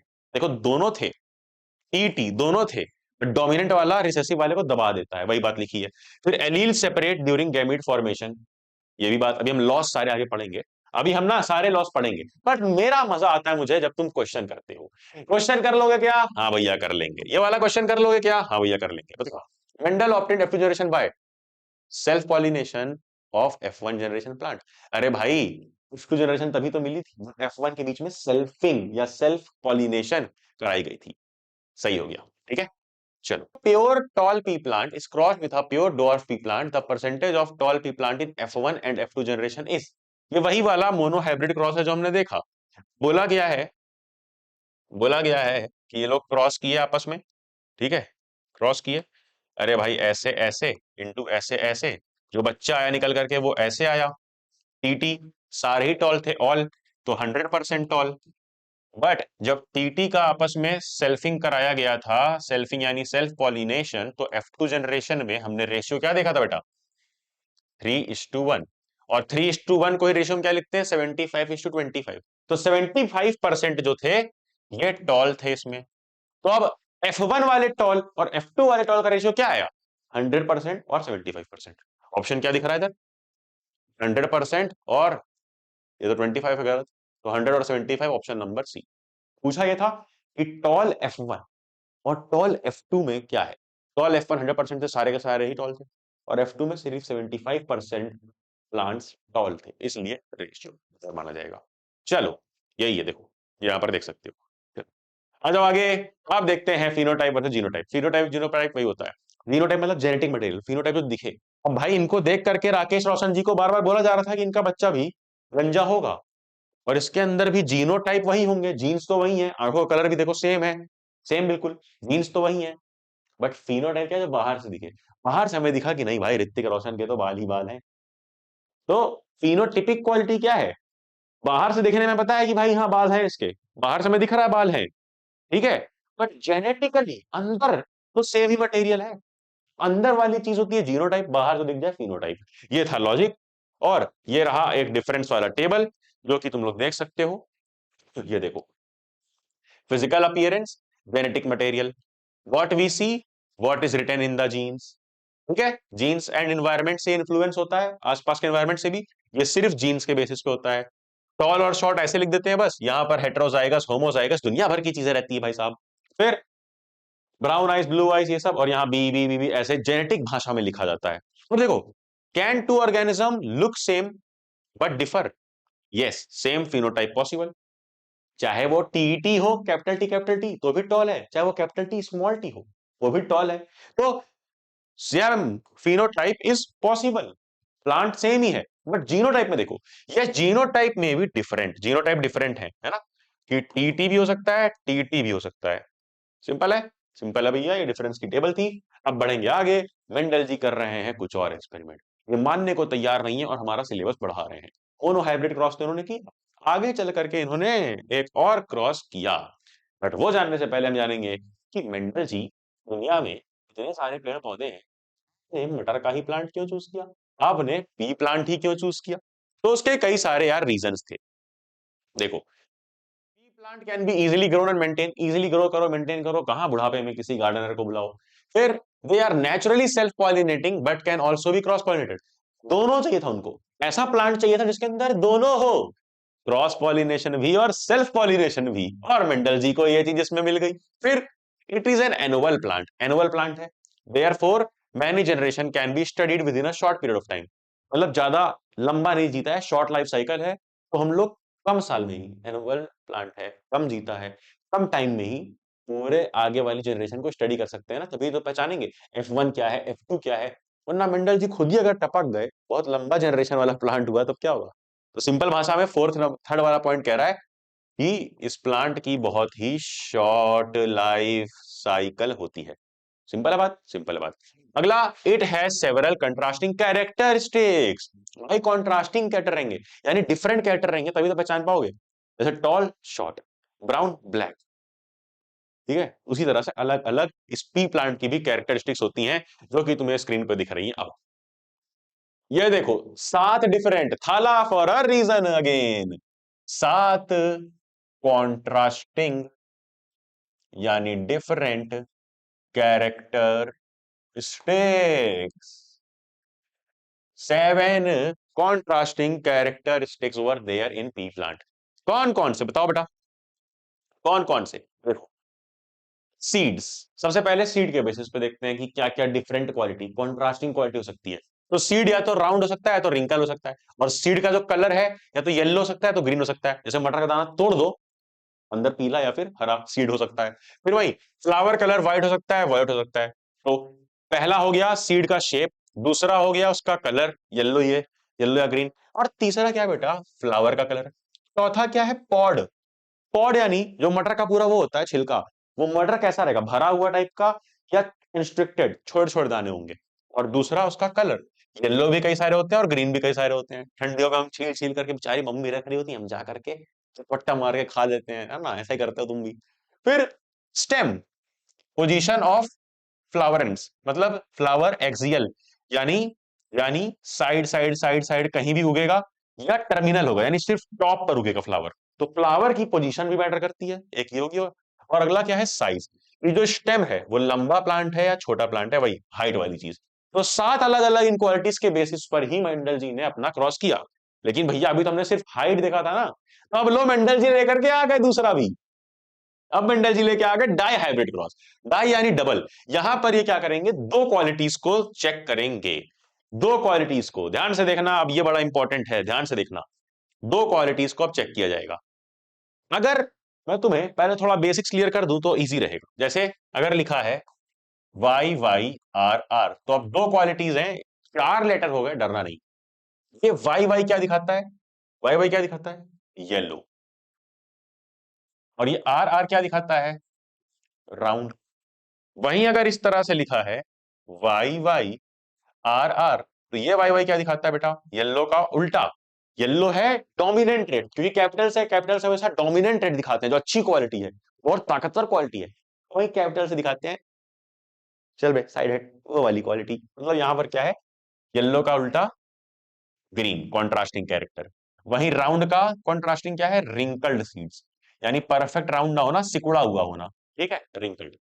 तो इसके कई सारे अलग अलग कॉम्बोज भी बन सकते हैं। अगर इस वाई वाई के साथ ये आर आर आ जाए, तो उसका मतलब क्या होगा कि वो येलो और रिंकल्ड है। पहचान लोगे ना कौन सा क्या है, पहचान लेंगे भैया। चलो अब समझते हैं, आ जाओ इधर, तो समझते हैं। देखो, येलो राउंड है, ये येलो राउंड है ये वाला, और रिंकल्ड ग्रीन है ये वाला। शेप भी देखो दिख रहा है, ग्रीन है और रिंकल्ड है, थोड़ा सा शेप इसका बराबर नहीं है, क्योंकि ये परफेक्ट येलो है, राउंड कलर है, राउंड है और येलो कलर का है। तो इनके बीच में क्रॉस कराया जाएगा, ये है parent generation, P generation. Cross कराएंगे तो F1 जनरेशन आएगी। अब क्रॉस कराएंगे तो क्या आया पता है? क्रॉस कराने पे मिला हमें ये, क्या मिला? Yellow round. जैसे याद करो, टॉल और डॉर्फ प्लांट में कराया था, सारे ही टॉल निकल गए थे, डोमिनेंट वाला जीत गया था। यहां भी ये डोमिनेंट वाला, ये वाला जो डोमिनेंट है, कलाकार है, शक्तिशाली है, ये जीत गया। सारे के सारे येलो राउंड ही आ गए F1 जनरेशन में। 100%, कितने? 100% येलो राउंड आ गए। अब क्या किया गया? असली खेल तो भैया F2 जनरेशन में होता है, तो इनका आपस में कराया गया क्रॉस, किसका? वाई वाई आर आर का। चलो आओ देखते हैं, चलो आओ देखते हैं, चलो आओ देखते हैं, लिख करके देखते हैं, लिख करके देखते हैं। बिल्कुल भी परेशान नहीं होना है। देखो, पहले है पेरेंट। पेरेंट क्या थे भाई साहब? Y Y R R, Y Y R R, और वाई वाई आर आर, यही पेरेंट थे ना? हाँ, येलो राउंड और रिंकल्ड ग्रीन, येलो राउंड और रिंकल्ड ग्रीन। अब हुआ क्या? इसकी कराई गई आपस में क्रॉस, ठीक है? आई F1 जनरेशन। अब F1 जनरेशन बेटा कैसे आई, जल्दी लिखो। F1 जनरेशन आई वाई वाई आर आर। देखो, कैपिटल वाला ही डोमिनेट करेगा, तो येलो रहेगा ये भी, भले ही चाहे जीनो टाइप में वाई वाई दोनों हो। बाहर से कैसा दिखेगा? येलो। और यहां भी देखो, राउंड वाला ही जीतेगा रिंकल्ड के ऊपर, तो ये कैसा आ गया? सारे के सारे 100% येलो राउंड आ गए। आ गए क्या? आ गए भैया, आ गए भैया, आ गए। अब इनके बीच में क्रॉस कराया गया, F2 जनरेशन आई। इनके बीच में क्रॉस कैसे होगा? देखो, इनके बीच में, यानी वाई वाई, एक सेकंड, इनके बीच में क्रॉस कैसे होगा? देखो, Y Y R R into Y Y R R. अब इनके बीच में क्रॉस कराएंगे तो क्या होता था प्रोसेस क्रॉस कराने का? पहले गैमीट्स लिखो, फिर पुनेट स्क्वायर में, वही पुनीत सुपरस्टार वाला जो स्क्वायर बनता था उसमें करो। तो अगले पेज पे आ जाओ, हम लोग करते हैं। अगले पेज में आ जाओ, अगले पेज में आ जाओ। कहां तक हम लोग पहुंच गए थे? F2 जनरेशन तक। क्या थी F2 generation? Y Y R R into Y Y R R, यही थी क्या बेटा? यही थी क्या? हाँ भैया। तो चलो बनाएंगे बॉक्स और देखेंगे, बनाएंगे बॉक्स और देखेंगे, चलो बनाएंगे बॉक्स और देखेंगे। बॉक्स बनाओ, बॉक्स बनाओ, बॉक्स बनाओ। बना बॉक्स? हाँ भैया बन गया। बना बॉक्स? हाँ भैया बन गया। अब इस बॉक्स को डिवाइड तो करो, वैसे ही डिवाइड तो करो, बॉक्स को डिवाइड तो करो। यूं, यूं, यूं, फिर ऐसे भी डिवाइड करो, यूं, यूं एंड यूं। कर दिया डिवाइड। बन गैमीट्स कैसे बनते हैं? गैमीट्स का मतलब सारी पॉसिबिलिटीज लिख दो, जो बन सकती है, जो बन सकती है सब। कैसे होगा? देखो, capital Y small Y, capital Y small Y. क्या हो सकता है? कैपिटल वाई के साथ एक बार आ जाएगा कैपिटल आर, लिख दो कैपिटल आर। और कैपिटल वाई के साथ एक बार क्या आ सकता है? स्मॉल आर, लिख दो स्मॉल आर। फिर इसी कैपिटल वाई के साथ आ सकता है कैपिटल आर, और इसी कैपिटल वाई के, सॉरी स्मॉल वाई के साथ आ सकता है स्मॉल आर, तो वो लिख दो। एक कैपिटल वाई कैपिटल आर हो गया है, अगला क्या आएगा? Capital Y small R. और स्मॉल वाई स्मॉल आर हो गया है, तो स्मॉल वाई के साथ अब कैपिटल आर आ गया। यानी जितनी भी पॉसिबिलिटीज बन सकती हैं वो लिख दो। फिर इधर तरफ भी, ऊपर तरफ भी, चलो। एक हो जाएगा मेल, मान लेते हैं ये वाला है मेल। फिर हम लोग किसी और कलर से, इस वाले कलर से लिख देते हैं फीमेल वाले को। फीमेल में भी क्या होगा? यही सेम, दो पॉसिबिलिटी यही बन सकती है, अलग अलग कॉम्बिनेशन गैमीट्स का। इधर भी सेम, कैसे होगा बेटा? फिर से सेम चीज लिख दो, वाई आर, वाई आर, फिर वाई आर और वाई आर। लिख दिया क्या? हाँ लिख दिया। अब बस इसके क्रिस क्रॉस कराते जाओ, ये है अपना पुनेट स्क्वायर। कराओ सारे के सारे क्रिस क्रॉस, क्या होगा? वाई आर इंटू करो। कैसे लिखा जाएगा बताओ? कैसे लिखा जाएगा वाई आर बताओ? सिंपल कॉम्बो में, जैसे ऊपर लिखा था वैसे ही, वाई वाई साथ में, आर आर साथ में। वाई वाई कैपिटल, कैपिटल, फिर कैपिटल कैपिटल आर आर भी, आर आर। फिर इसका इससे करो, तो वाई स्मॉल वाई, फिर कैपिटल आर स्मॉल आर। हमेशा कैपिटल लेटर को पहले लिखेंगे, ये तो हमने सीखा ही है ना? फिर वाई आर और इस वाई आर करो, वाई वाई, वाई वाई, फिर R R, R capital small R, फिर वाई आर और इसका करो, तो वाई वाई और आर आर। इस बार दोनों कैपिटल आर हो गए ना, देखो कैपिटल आर कैपिटल आर। इसी तरह से पूरा भरना है, चलो फटाफट से भरते जाओ। स्मॉल वाई आर से इसका इंटू करो, वाई वाई आर आर, फिर वाई वाई आर आर, फिर वाई वाई आर आर, फिर वाई वाई आर आर। हर अलग अलग टाइप का हम लोग चेक कर रहे हैं क्या क्या बच्चे पैदा हो सकते हैं। ये कैपिटल वाई स्मॉल आर है इसका पहले इससे, तो capital Y R small R, फिर कैपिटल वाई स्मॉल आर उधर गया तो क्या हुआ, वाई वाई और आर आर, क्योंकि सेम हो गया, स्मॉल आर भी है इधर, स्मॉल आर भी इधर। फिर Y R into Y R, करो करो करो करो, क्या पहले वाई वाले को लिखो, कैपिटल वाले को, वाई वाई आर आर, फिर उसके बाद वाई आर, इससे क्या आएगा, Y small Y capital R small R. फिर ये भी आखिरी वाला बचा, स्मॉल वाई है कैपिटल आर है, ये वाला इससे पहले करो, तो क्या आएगा, वाई वाई आर आर, क्योंकि इधर भी कैपिटल आर इधर भी कैपिटल आर, बिल्कुल बस लिखते जाओ फटाफट, सिंपल काम है ये। फिर वाई आर, तो Y Y capital R small R, फिर Y Y capital R small R, फिर वाई आर, ये एकदम same, Y R Y R Y R Y R, क्यों, क्योंकि सेम हो गया ना, वाई आर और ये वाला वाई आर एकदम सेम ही, एकदम डिट्टो सेम टू सेम। ठीक है, क्या क्लियर है बातचीत? हाँ भैया क्लियर है। ये क्या बना लिया हमने, ये हमने बनाई हमारी अगली जनरेशन, ठीक है ना, ठीक है ना, ये हमारी F2 जनरेशन जो बन के आ गई। अब इसमें भाई साहब हमें पहचानना है कौन सा क्या है, हमें पहचानना है कौन सा क्या है, चलो पहचान पाओगे, बताओ चलो मेरे साथ। ये वाला क्या होगा, जल्दी कमेंट में लिखना, ये वाला क्या होगा, capital Y capital Y capital R capital R. Capital Y क्या दिखाता था, डोमिनेंट, डोमिनेंट कैसा रहेगा, डोमिनेंट येलो, और राउंड कैपिटल आर इसलिए राउंड, तो येलो राउंड हो गया। फिर उस तरह से ये वाला, ये भी देखो कैपिटल वाई स्मॉल वाई, तो कैपिटल वाई ही ताकतवर रहेगा, येलो, और आर होता था राउंड के लिए, स्मॉल आर क्या है, कैपिटल आर ताकतवर है, तो ये भी yellow round, yellow round yellow round, ये भी येलो राउंड, ये भी येलो राउंड, येलो राउंड। ये क्या है देखो, ये वाला देखो पहचानो ध्यान से, ये वाला ये वाला ये वाला ये वाला ये वाला ये वाला पहचानो ध्यान से, ये क्या है, small Y small Y small R, मतलब मतलब डोमिनेंट नहीं, रिसेसिव वाला, स्मॉल वाई है इसलिए, रिसेसिव मतलब क्या बेटा, येलो का उल्टा कॉन्ट्रास्टिंग कैरेक्टर ग्रीन, और राउंड का उल्टा कॉन्ट्रास्टिंग रिंकल्ड, तो ये राउंड और रिंकल्ड, सॉरी ग्रीन और रिंकल्ड है। फिर ये वाला क्या है, ये वाला क्या है, येलो, देखो वाई वाई दिख रहा है, वाई वाई दिख रहा है, मतलब ये तो येलो है, बट स्मॉल आर है, और स्मॉल आर का मतलब क्या होता है बेटा, अगर होमोजाइगस में स्मॉल वाला दिख जाए तो मतलब हाँ, जो रिसेसिव वाला है वही दिखेगा, जो छोटू वाला है, क्या है छोटू वाला कैरेक्टरिस्टिक, छोटू वाला ट्रेड, रिंकल्ड होना, तो ये येलो रिंकल्ड है। अब देखो ये वाला चीज हमें नया क्या मिल गया, कि येलो रिंकल्ड आ गया, जो पेरेंट ही नहीं था, देखो ये नया मिल गया ना। पेरेंट्स क्या थे बताओ, पेरेंट्स थे येलो राउंड या फिर रिंकल्ड ग्रीन, येलो राउंड या रिंकल्ड ग्रीन, देखो येलो राउंड था, रिंकल्ड ग्रीन था, बट नया क्या मिल गया, नया मिल गया येलो के साथ रिंकल्ड वाला पेयर, ये देखो येलो के साथ रिंकल्ड वाला पेयर, तो नए नए टाइप के भी बच्चे अब पैदा होंगे, यही मैंने बताया था, और यही हो रहा है F2 जनरेशन में।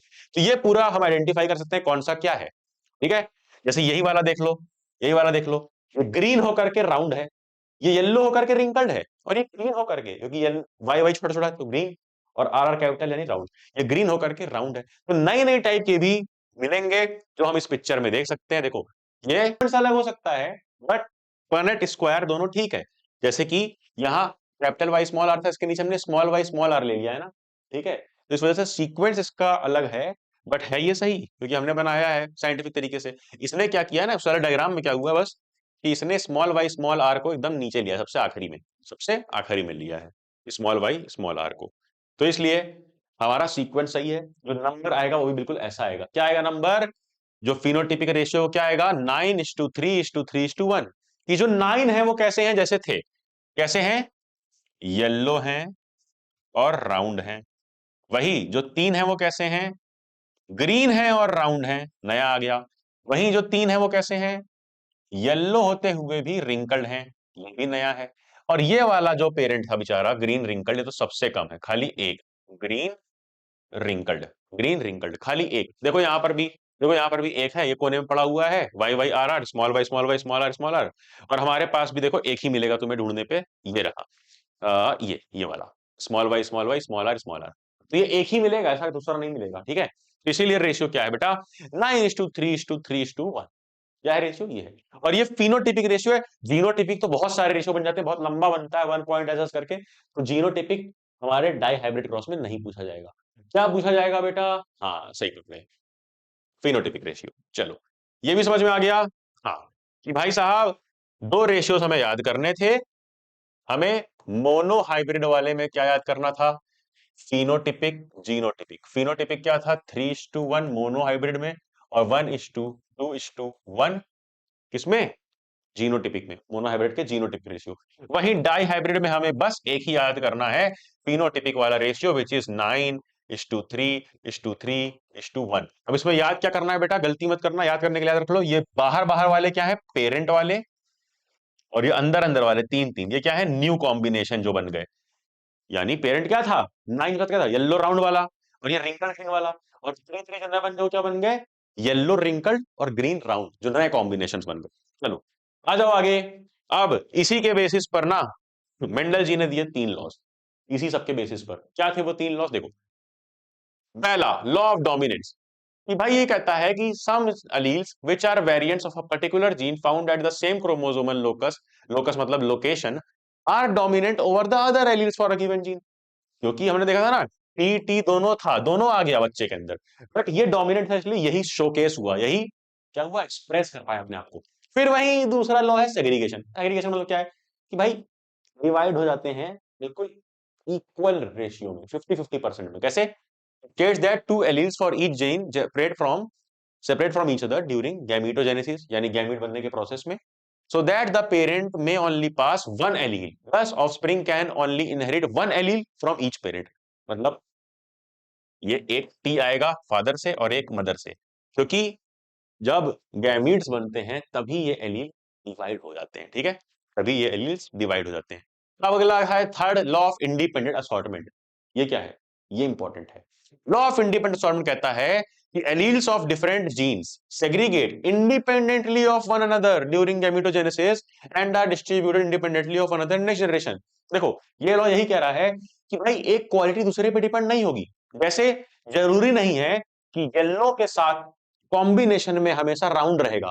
नई क्वालिटीज यानी नए की कॉम्बिनेशन बने, येलो के साथ रिंकल्ड आ गया, ग्रीन के साथ राउंड आ गया।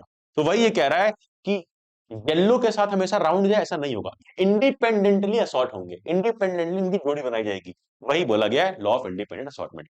लॉ ऑफ डोमिनेंट हमने देखा कि भाई F1 में सारे सारे डोमिनेंट रहते हैं, ठीक है। फिर लॉ ऑफ सेग्रीगेशन देखा कि एलील भाई बराबरी से बढ़ते हैं। जब हम गैमीट्स लिख रहे थे तो कैसे लिख रहे थे? एक भी था, बांट दे रहे थे, जो भी था बांट दे रहे थे, तो इसलिए हो गया लॉ ऑफ सेग्रीगेशन। फिर हमने ये डाई हाइब्रिड क्रॉस में हमें देखने मिलता है लॉ ऑफ इंडिपेंडेंट असॉर्टमेंट, कि नए नए कॉम्बिनेशंस भी बनते हैं, ये एक दूसरे पे डिपेंड नहीं करते। अब देखो मजेदार क्वेश्चन आ गया है परसेंट वाला, करोगे कि नहीं बताओ, जल्दी बताओ। In pea plant round and green seeds R R Y Y R crossed with pea plant having wrinkled and yellow seeds. ध्यान से देखना, उल्टा है ये। राउंड है, ग्रीन है, आर आर वाई वाई, और रिंकल्ड है, येलो है। Seed develop by the plant of F1 generation. इसमें करना क्या है? सिंपली पूछा गया है F1 जनरेशन में क्या होगा। F1 में मतलब कि आर आर वाई वाई का इंटू होगा जब आर आर वाई वाई के साथ, तो क्या होगा बेटा? क्या होगा? क्या होगा? अरे भैया F1 जनरेशन में क्या हुआ था? याद करो क्या हुआ था। R R Y Y dominant वाले जीत जाते हैं ना F1 जनरेशन में। तो ये आर आर का मतलब, आर आर का मतलब क्या हो गया बेटा? जल्दी बताएंगे। राउंड एंड ग्रीन था, तो राउंड है, ठीक है, और ग्रीन था वाई वाई, कैपिटल वाई से दिखता था येलो, तो ये क्या हो गया? Round and yellow. तो सारे के सारे 100% राउंड एंड येलो रहेंगे, ऑप्शन नंबर सी। देखो, राउंड एंड येलो, क्योंकि जब आएगा तो ऐसा बनेगा, है ना, F1 जनरेशन में। F2 में तो फिर अलग ही रेशियो आएगा, 9:3:3:1, F2 में आता है वो। चलो अब अगला देखो, pure, a pure pea plant bearing terminal flower was cross pollinated with a pure pea plant having terminal flower। मतलब pure pea plant cross pointed with a pure P plant having terminal flower, दोनों terminal flower हैं in the F1 generation. अच्छा अच्छा अच्छा, एक second, ये misprint होगा, ये मिसप्रिंट होगा। ये टर्मिनल नहीं, एक टर्मिनल फ्लावर वाला है, यानी कि सिर्फ एंडिंग एंडिंग पे फ्लावर उगते हैं। तो एक एक्सियल फ्लावर वाला होगा बेटा। कैसा होगा? एक एक होगा एक्सियल फ्लावर वाला ना, कि जिसके साइड साइड में फ्लावर उगते हैं। तो अब टर्मिनल और एक्सियल फ्लावर का हुआ। इन F1 जनरेशन क्या आया? F1 generation plant with axial flower only were obtained. सारे प्लांट कैसे आए? Axial flower. F1 जनरेशन में सारे प्लांट एक्सियल फ्लावर्स आए, मतलब हमें क्या प्रूफ हुआ? कौन सा डोमिनेंट है? Axial flowers. जो डोमिनेंट होता है वही खाली दिखता है F1 जनरेशन में। सही बात है भैया। अब पूछा गया है F1 जनरेशन को सेल्फ पॉलिनेट कर दिया गया, मतलब आपस में क्रॉस करा दिया गया। अब F2 जनरेशन इज ऑब्टेन्ड, तो work out the pattern of inheritance, what will be the ratio. बड़ी सिंपल है यार, जैसे टॉल और वो वाला था, बिल्कुल सिंपल। बस कुछ कुछ लेटर डिनोट कर दो। क्या? ए, ए, ठीक है। ये क्या हो गया? ये हो गया प्योर। प्योर लिखा है, प्योर। प्योर मतलब क्या? होमोजाइगस। तो ए, ये क्या है? ये है एक्सियल फ्लावर्स के लिए। और वहीं टर्मिनल के लिए कुछ दिखा दो। With axial flower were obtained, तो ए स्मॉल वाला हो गया एक्सियल, यानी एक हो गया टर्मिनल के लिए। ठीक है भैया, एक एक्सियल के लिए, टर्मिनल के लिए। तो आप समझो बात को ध्यान से आगे, इन दोनों का क्रॉस करा करके दिखा देना है, बस सिंपल। देखो वही किया गया है। ए का गैमेट आया ए, इसका आया ए, वही जो पहला वाला था मोनो हैबिट क्रॉस टी वाला, वही कराया गया। तो 100% एक्सियल डोमिनेंट हमें दिखा, सारे वही रहेंगे। फिर जब लेकिन इनका कराओगे आपस में तो क्या आएगा? वो रेशियो को याद करो, 3:1 और 1:2:1 वाला। ठीक है, चलो क्या आएगा? 1:2:1 वाला आएगा रेशियो, जैसे हमने टी में देखा था। टी में क्या देखा था? इसी तरीका था, टी था, टी था और टी था। तो वैसे ये है ए, है ना? क्या आया? 25%, 50%, 25%। चलो आ जाओ आगे, आ जाओ आगे। अब अगला सवाल करो, अगला सवाल। A pure P plant having round yellow seed is crossed with another pure pea plant having wrinkled green seed. Subsequently, F1 progeny is self pollinated. देखो हर बार वही खेल हो रहा है, हर बार वही खेल हो रहा है। क्या? राउंड येलो को अब रिंकल्ड ग्रीन से करा दिया गया, यानी ये डाई हाइब्रिड वाले की बात हो रही है, वहां भी वही हुआ था। पूछा क्या गया? What do the seed of F1 generation look like? Dominant की तरीके रहेंगे। डोमिनेंट यानी ये कैसे थे? RRYY, यानी राउंड और येलो ही रहते हैं सारे के सारे। फिर give the possible combination of traits in seeds of F2 generation, also give their ratio. F2 generation में रेशियो क्या आया था बेटा? याद होना चाहिए ये भैया, डाई हाइब्रिड में आता है 9:3:3:1, यही है रेशियो, ये पूछा गया है। फिर अगला, state the reason of obtaining seeds of new combination of traits in F2 generation. Reason क्या है? रीजन क्या है सीड्स ऑब्टेन करने का? कौन सा लॉ? कौन सा लॉ? क्या रीजन है? सेग्रीगेशन, इंडिपेंडेंट असॉर्टमेंट, ये रीजंस हमें काम आएंगे। ठीक है, तो ये हमने इसको दिखा दिया इस तरीके से करके। F2 generation, 10 new combination appear, this is called segregation and independent assortment of alleles. ठीक, चलो अब यही है मेंडल का इंडिपेंडेंट असॉर्टमेंट वाला लॉ, कि भाई अलग अलग नए नए कॉम्बिनेशंस भी बनेंगे, जो तुम इसमें देख सकते हो। आ जाओ आगे, बढ़ो आगे। और अब एक छोटा सा सेक्शन, छोटा सा टॉपिक है कि भाई ट्रेड्स कैसे एक्सप्रेस होते हैं। लगभग 1 घंटे की क्लास हो गई। ट्रेड्स कैसे एक्सप्रेस होते हैं, यानी कैसे ट्रेड्स दिखते हैं। तो उसका प्रोसेस क्या है? सिंपल है बड़ा। उसका प्रोसेस बड़ा सिंपल है कि भाई ट्रेड्स जीन्स और प्रोटीन की मदद से दिखते हैं। जीन्स प्रोटीन क्या करते हैं? इंफॉर्मेशन देते हैं एक स्पेसिफिक प्रोटीन बनाने का। कौन? जीन्स। जो जीन्स है हमारे हमारे भाई सेल के अंदर न्यूक्लियस, न्यूक्लियस के अंदर क्रोमोसोम, क्रोमोसोम पे डीएनए, डीएनए पे जीन था। तो जो जीन है ये इंफॉर्मेशन, एक कोडिंग समझ लो, एक सीक्रेट कोड, जैसे तुम चीट कोड लगाते हो वाईसिटी में, एक सीक्रेट कोड रखे हुए होता है। और वो जाता है जब बच्चे में, तो वो एक प्रोटीन बनाता है। तो वो प्रोटीन की मदद से वो क्वालिटी बनती है। ठीक है, तो क्या होता है? एक प्रोटीन रहता है, वो कैरेक्टरिस्टिक्स को कंट्रोल करता है, और वो प्रोटीन एक एंजाइम बनाता है। जो अच्छा वाला एंजाइम रहता है वो ज्यादा हार्मोन निकालता है, तो वो क्वालिटी दिखती है। जो लेस एंजाइम है वो लेस हार्मोन निकालता है, तो खोटी क्वालिटी दिखती है, जैसे कि बौना होना, टॉल होना, बौना होना। सिंपल तरीके से अगर समझा जाए तो genes are section of DNA present in the cell of organism. DNA के ऊपर के सेक्शन को जीन कहते हैं, छोटे छोटे पार्ट को। सही बात है। फिर a gene provide information for making a specific protein. ये प्रोटीन रिस्पॉन्सिबल होते हैं कैरेक्टरिस्टिक्स को कंट्रोल करने के लिए। In plant growth is control by plant hormone, क्योंकि यही प्रोटीन जो होते हैं बेटा, यही हार्मोन बनाने में मदद करते हैं। ये लिखा हुआ है, यही प्रोटीन है जो ये बनाएंगे एंजाइम, एंजाइम बनाएगा हार्मोन। इसीलिए बोला गया कि भाई प्रोटीन इंपॉर्टेंट है, और प्रोटीन बनता किससे? जीन की मदद से। चलो आगे बढ़ेंगे, और आखिरी टॉपिक है हमारा सेक्स डिटर्मिनेशन। सेक्स डिटर्मिनेशन का मतलब कि पता लगाना बच्चा मेल है फीमेल है क्या है। ठीक है, मेल है फीमेल है क्या है। Sex determination is the process by which sex of organism is determined, यानी पता लगाते हैं। अब आओ कैसे पता लगाते हैं ये समझते हैं। उसके पहले एक टर्म जान लो। टर्म जान लो क्या? ऑटोसोम्स और एलोसोम्स। ऑटोसोम्स क्या है? ये है क्रोमोसोम जो कि नॉर्मल बॉडी कैरेक्टरिस्टिक को कंट्रोल करते हैं, जैसे कि हाइट, स्किन कलर, ये वो सब कुछ। और वहीं एलोसोम क्या है? Sex chromosome.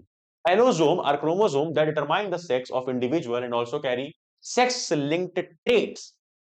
मेल होगा, फीमेल होगा, कैसा होगा, वो क्वालिटीज कंट्रोल करते हैं, कैरी करते हैं सेक्स क्रोमोसोम। जैसे क्या था? सोमैटिक सेल नॉर्मल सेल थी, वहीं जर्म सेल सेक्स सेल थी।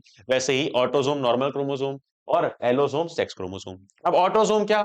Humans have 22 pairs autosomes. These pairs are identical in both male and female. Male female दोनों में सेम होते हैं, 22 पेयर्स, बिल्कुल। और यहाँ ह्यूमंस के पास एक पेयर होता है सेक्स क्रोमोसोम, केवल एक पेयर, जो कि डिफरेंट होगा, एक्स एक्स और एक्स वाई। यही डिसाइड करेगा आगे जाकर के कि बच्चा कैसा है, मेल है फीमेल है। अब यहाँ पेरेंट्स कंट्रीब्यूट इक्वली करते हैं। यहाँ मदर हमेशा एक्स ही कंट्रीब्यूट करती है और फादर एक्स या वाई में से कुछ भी दे सकता है। तो फादर डिसाइड करता है कि बच्चा मेल होगा या फीमेल होगा। आओ समझते हैं कैसे। बढ़िया तरीके से समझते हैं, बढ़िया तरीके से समझते हैं, बढ़िया तरीके से समझते हैं। एक बार मेल फीमेल वाला समझते हैं, फिर उसके बाद हम लोग आएंगे दूसरे लोगों में। पहले ह्यूमंस का समझ लो, फिर स्नेल और ये सब का समझते हैं। देखो ह्यूमंस में क्या होगा।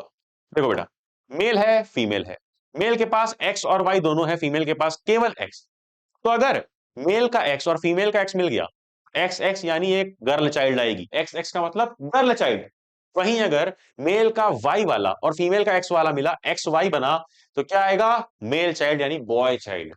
तो बॉय कैसे बनेगा? X Y. और बॉय के ही, मेल के पास एक्स वाई होता है, फीमेल के पास एक्स एक्स होता है, और एक्स एक्स आता है तो फीमेल बनती है। वही यहाँ पे क्रिस क्रॉस से दिखा सकते हो। ये पूरा फ्लो चार्ट दिखाता है कि 50-50% चांस होता है। क्यों? क्योंकि इसके पास है एक्स और वाई, फादर के पास। मदर के पास है एक्स और एक्स। अब या तो ये जुड़ जाएगा तो फीमेल, ये जुड़ जाएगा तो भी फीमेल, और ये जुड़ गया तो मेल, और या तो ये जुड़ गया तो भी मेल। तो 50-50% चांसेस हैं कि भाई बच्चा मेल होगा या फीमेल। बट डिसाइड कौन करता है? फादर, क्योंकि उसी के पास डिफरेंट होते हैं एक्स और वाई। आप देखो, अब देखो, ह्यूमन बींग्स के अंदर, ह्यूमन बींग्स के अंदर तो हमने समझ लिया। हमें समझना है कि कुछ कुछ जगह पे इन्वायरमेंटल फैक्टर्स भी रोल प्ले करते हैं। वैसे some reptiles, temperature at which the fertilize eggs are incubated determine the sex of offspring. मतलब किस टेम्परेचर पर जो अंडे हैं वो हैच हो रहे हैं, इनक्यूब हो रहे हैं, वो डिसाइड करेगा। कई सारे रेप्टाइल्स में ऐसा होता है कि वो फीमेल हो या मेल, वो डिपेंड करेगा टेम्परेचर पे जहां पे वो अंडे रखे गए हैं। बट कई सारे स्नेल्स में क्या होता है, इन्वायरमेंट के हिसाब से या सोशल कंडीशन के हिसाब से ये अपना सेक्स चेंज कर लेते हैं। तो ये दिखाता है कि sex is not genetically fixed in some organism. Snails के अंदर, मैं हमारे अंदर ऐसा नहीं है कि इन्वायरमेंट देख रहे हैं, फेमिनिस्ट चल रहा है तो फीमेल बन जाए, पैट्रियार्कल चल रहा है तो मेल बन जाए, ऐसा नहीं है ना। ये स्नेल्स के अंदर है। ह्यूमंस के अंदर तो भाई 23 पेयर ऑफ क्रोमोसोम है, और उसके थ्रू एक्स एक्स हो गया तो गर्ल, एक्स वाई हो गया। तो अब ये आ गया हमारे पास आखिरी सवाल। क्या है ये सवाल? कि how many chromosome are present in human being, out of this how many are sex chromosome. तो भाई साहब कितने? 22 होते हैं नॉर्मल ऑटोसोम, और एलोसोम सेक्स क्रोमोसोम होते हैं एक ही पेयर, 23rd वाले। टोटल 23 हैं, 22 है नॉर्मल, और केवल एक ही पेयर है जो कि है सेक्स क्रोमोसोम। ठीक है। Explain how in sexually reproducing organism the number of chromosome in the progeny is maintained. कैसे, कैसे नंबर ऑफ क्रोमोसोम मेंटेन रहता है? मैंने बताया था भाई, क्योंकि हैप्लॉइड रहते हैं फिर डिप्लॉइड बन जाते हैं। इस डायग्राम में आगे तुम्हें दिखेगा। देखो क्या होता है, 46 होता है फादर के पास, बट स्पर्म में क्या होता है? मियोसिस के थ्रू 23 आता है।